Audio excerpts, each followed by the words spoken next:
That's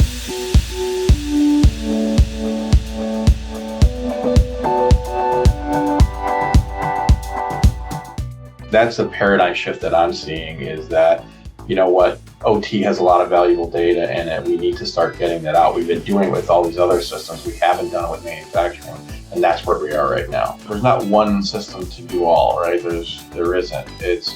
You're going to need something to extract the data. You're going to need something to transform it. You're going to need another, it needs to land somewhere, right? There's no one-stop shop really for everything. So I think it's bringing in and collaborating with these vendors and shaking off the mindset of like they're just trying to sell me something. We talked about empowering the people. Like I said earlier, the theme for me for the past 2 days was the power of the people to not only show you what data is important, but to be enabled with that data to give you your return on investment that you're looking for. But to wrap it all up, Jim said process data shows people data, and I think that is the perfect big picture for all of these things.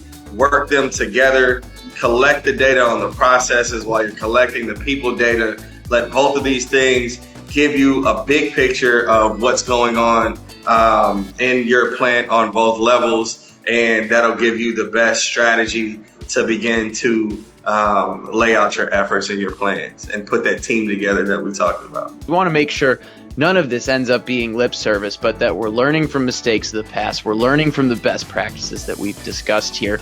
And it really got my thinking going around as I see companies acquiring other companies all over the place in the manufacturing world right now.